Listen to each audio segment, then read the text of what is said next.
presentación se trata un poco de convencerlos de que los principales retos para nada son tecnológicos. Yo, de hecho, no voy a hablar de tecnología. Detrás de todo lo que les voy a decir está la tecnología, o debajo de todo lo que les voy a decir está la tecnología. Pero quizá los retos más difíciles para usar la información geoespacial para hacer planeación, manejo, etcétera, son más bien sociales y no tanto tecnológicos, ¿no? A ver, vamos, desde hace unos 20 años está sobre la mesa el tema de las infraestructuras de datos espaciales, ¿no? Casi todos los que nos dedicamos a esto hemos oído en uno u otro momento hablar de ese término, ¿no? Y siempre lo entendemos como algo que nos permite compartir información. Pero lo que nunca hemos, o sea, la manera que no hemos visto de exponer este tema es tratar de entender bien cuál es el problema que estamos intentando resolver con las infraestructuras de datos espaciales. Eso es un poco lo que quiero hablar ahora, ¿no? El contenido es más o menos así. Primero vamos a pasar rápido por una o dos definiciones clásicas de infraestructuras de datos espaciales. Después vamos a hablar de un concepto que se llama habilitación espacial, que en realidad es Spatial Enablement, solo que no he sabido cómo traducir eso adecuadamente al castellano. Habilitación espacial es lo mejor que voy. Suena muy feo, pero se entiende. Luego vamos a pensar en casos específicos, y un caso específico que me gusta es el manejo integral de zonas costeras. Y me gusta porque pues aquí es una zona costera que se inunda todo el tiempo y que seguro se han hecho todo el tiempo intentos de manejo integral, ¿no? Luego vamos a hablar de cómo se generan silos de información en las instituciones y vamos a revisitar el concepto para ver si logramos entender un poquito más de cuál es la función de las infraestructuras de datos espaciales. Entonces, bueno, hay muchas definiciones de IDE, ¿no? Aquí voy a poner 3, que no voy a leer para no aburrirlos, pero el énfasis siempre está en que son un conjunto de cosas que involucran, por un lado, tecnología, por otro lado, acuerdos políticos, por otro lado, los datos en sí mismos, recursos humanos, hay quien los incluye como parte de las definiciones, ¿no? Y todos tienen que ver con con promover el uso de la información a través de las instituciones, ¿no? El concepto de crear los datos una vez y utilizarlos muchas veces. El concepto de cómo se almacenan, cómo se distribuyen, y depende a quién le pregunte uno en dónde ponen el énfasis. Por ejemplo, para la FGDC, lo bonito de la definición de la FGDC es que pone el énfasis en recursos humanos, ¿no? Que en otras definiciones no lo ponen. Recursos humanos son fundamentales, porque si tienes información pero no tienes personal capacitado para procesar esa información, pues realmente nunca se va a utilizar, ¿no? Quizá la más larga es la de INSPIRE, que es la iniciativa europea de infraestructura de datos espaciales, y que es muy buena porque pone el acento en que la información debe ser destinada a la implementación y al diseño de política pública, ¿no? O sea que la información no es solo compartir la información, sino es incorporar el uso de la información geoespacial en la construcción y en la implementación de la política pública. Ahora, ya escribí más o menos dónde se pone el énfasis, pero lo que no queda del todo claro aquí es cuál es el problema que estamos intentando resolver con una infraestructura de datos espaciales, ¿no? Solo compartir la información, bueno, tiene su valor, pero si no se usa, realmente compartir no tiene valor. Eficiencia y ahorro, pues bueno, un poco, ¿no? O sea, ¿cuánto nos cuesta en millones de dólares producir cada base de información? Y cada vez la volvemos a hacer y estamos reinventando y reinventando la rueda todo el tiempo, ¿no? Eso tiene un costo y se puede ahorrar a través de las infraestructuras de datos espaciales. Se puede ser más eficiente, por ejemplo, las dependencias del gobierno podrían ser más eficientes en la atención al público, ¿no? Se puede ser más transparente, puede quedar mucho más claro de dónde salió la información con la que se tomó una decisión determinada. Pero, ¿es ese realmente el problema? No sé. Vamos a ir un poco más hacia adentro, ¿no? Vamos al concepto de habilitación espacial. Pensemos, las infraestructuras de datos espaciales se llaman infraestructuras por una razón muy particular. O sea, para mí son como plataformas facilitadoras, como las carreteras. Uno no construye una carretera porque sí, ¿no? El objetivo de la carretera se cumple en el momento en que la gente puede satisfacer su necesidad de transportarse de un lugar a otro, ¿no? En el momento en el que puedes transportar las mercancías a través de la carretera, ¿no? O sea, el objetivo de la carretera no es unir dos puntos en el territorio, ¿no? Sino generar las condiciones para que se dé la comunicación entre esos dos puntos del territorio.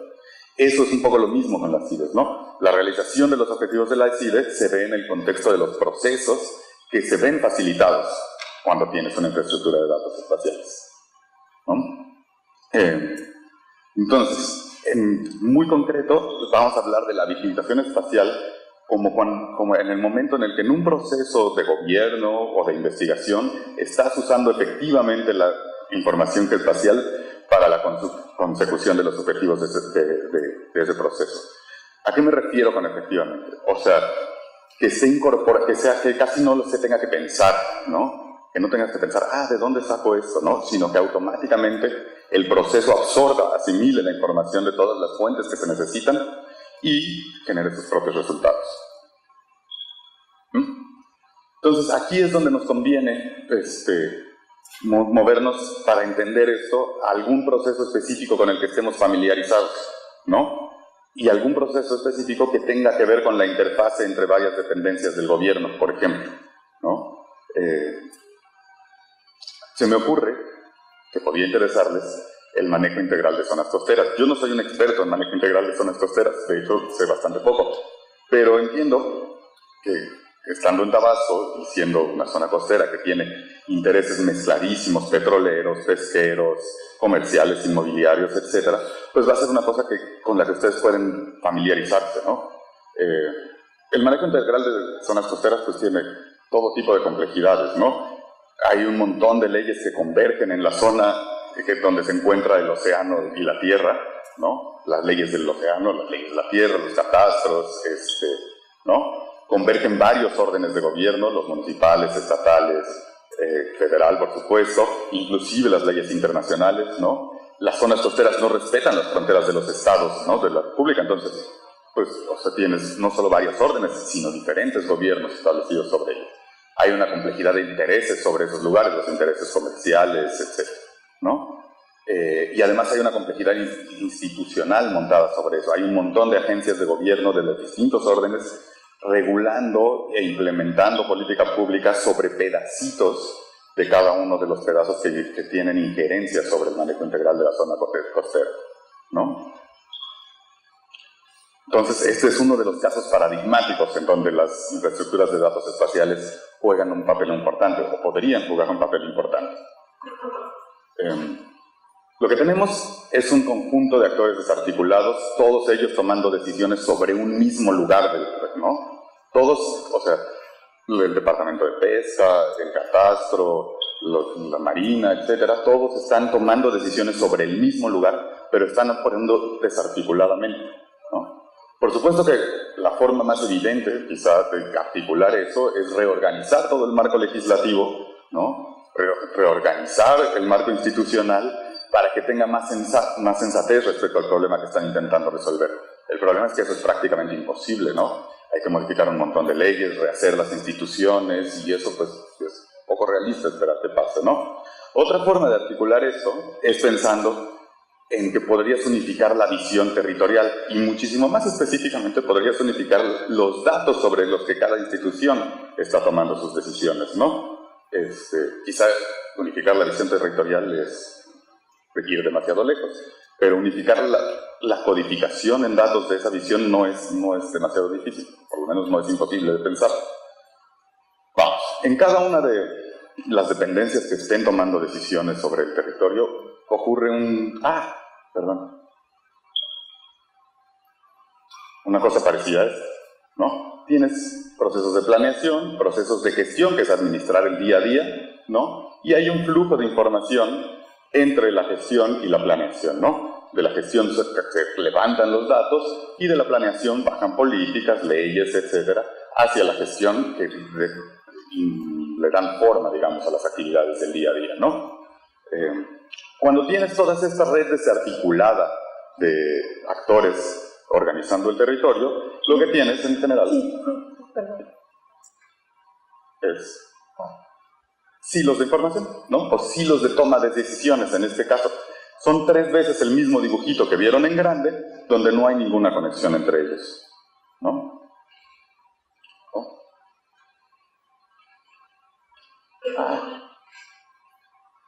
Entonces, bueno, quizá el primer impulso,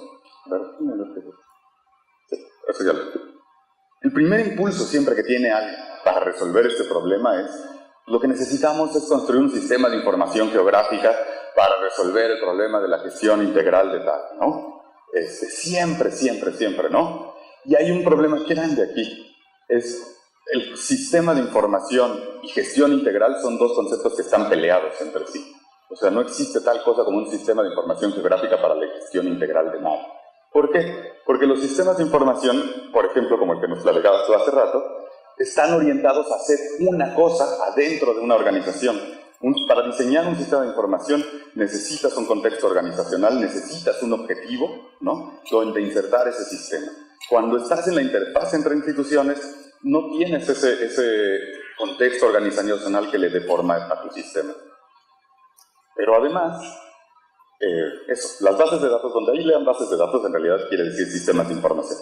Están orientados a los propósitos, ¿no? Pero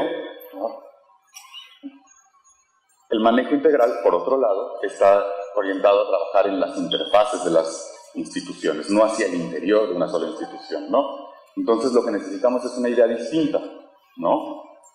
Una base, en el mejor de los casos, cuando logremos hacer un sistema de información geográfica para la gestión integral, vamos a tener una fotografía del problema en un momento determinado. Pero todas las dependencias que están involucradas en la gestión de eso van a seguir haciendo su trabajo diario, van a seguir en su ciclo de gestión, planeación, produciendo información, etc. Entonces nuestras bases de datos, nuestro bonito sistema de información geográfica, rápidamente va a estar desactualizado. O sea, como no está orientado a los procesos de cada institución y está separado de cada institución, se vuelve obsoleto instantáneamente, ¿no? O sea, en el primer momento en que se empiece a usar, a partir de la primera decisión en la que se tome a partir de él, se vuelve obsoleto, ¿no? Entonces, aquí es donde podemos encontrar un poco más de luz en el concepto de la habilitación espacial. Aquí se refiere a que cada una de esas instituciones esté tomando sus decisiones utilizando la mejor información de todas las demás dependencias que están tomando decisiones sobre ese mismo territorio, ¿no? Más o menos así. O sea, tienes los mismos ciclos de planeación y gestión, produciendo información y produciendo planes, etc., pero ahora con una base de información común, ¿no? Alimentando también ellos esa base de información común. Ese no es un sistema, eso no es un sistema de información. Es decir, cada quien sigue teniendo su propio sistema de información geográfica que le sirve para hacer su propio trabajo de gestión, ¿no? Pero la información nueva que se produce alimenta un conjunto de información territorial que es común a todos, así como es común a todos el territorio sobre el que están trabajando, ¿no? Entonces, la gestión integral está en el nivel de hasta abajo, ¿no?, donde tienes información común y todos actuando sobre esa información común. Y luego, el manejo integral, que es una cuestión mucho más sofisticada. Gestión es el trabajo diario de una dependencia del gobierno, ¿no? Otorgar una licencia, dar un permiso, etcétera, ¿no? Y el manejo integral ya estás hablando de cuando hacen planeación en conjunto, cuando todos tienen una misma visión de hacia dónde debe ir el territorio. Ese es un problema mucho más complejo y está más arriba. Y creo que con esto... ¿Terminé? Muchas gracias. Muchas gracias.